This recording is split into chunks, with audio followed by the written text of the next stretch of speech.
കസ്തൂരിരംഗൻ വിഷയത്തിൽ കേരളത്തിന്റെ നിലപാട് തൃപ്തികരമല്ലെന്ന് കേന്ദ്രമന്ത്രി പ്രകാശ് ജാവദേക്കർ. അടുത്ത മാസം സംസ്ഥാന സർക്കാരുമായി ചർച്ച നടത്തും. വിവരങ്ങളുമായി സന്തോഷ് സലീം ചേരുന്നുണ്ട്. സലീം, വിശദാംശങ്ങൾ.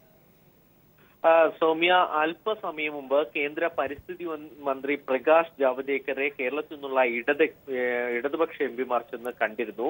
ഇവരുമായുള്ള ചർച്ചയിലാണ് കേരളത്തിന്റെ റിപ്പോർട്ട് അംഗീകരിക്കാനാവുകയില്ല എന്ന നിലപാട് പ്രകാശ് ജാവദേക്കർ പറഞ്ഞത്. കാരണമായി അദ്ദേഹം ചൂണ്ടിക്കാണിച്ചത് കേരളം ജനവാസ കേന്ദ്രങ്ങളുടെ അതിർത്തി നിർണയിച്ചത് ശരിയായില്ല, അതിൽ പാകപ്പിഴയുണ്ട്.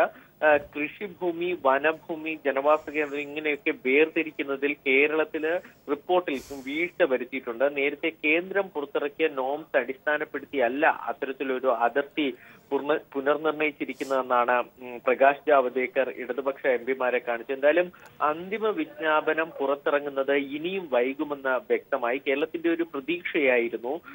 കേരളം എന്നാണ് ആദ്യമായി റിപ്പോർട്ട് നൽകിയത്. ആ റിപ്പോർട്ട് അംഗീകരിച്ചുകൊണ്ടൊരു അന്തിമ റിപ്പോർട്ട് ഇക്കാര്യത്തിൽ അന്തിമ വിജ്ഞാപനം പുറത്തിറങ്ങുമെന്ന് പ്രതീക്ഷിച്ചിരുന്നു. പക്ഷേ അത് ഇനിയും വൈകുമെന്ന് വ്യക്തമായിരിക്കുന്നു.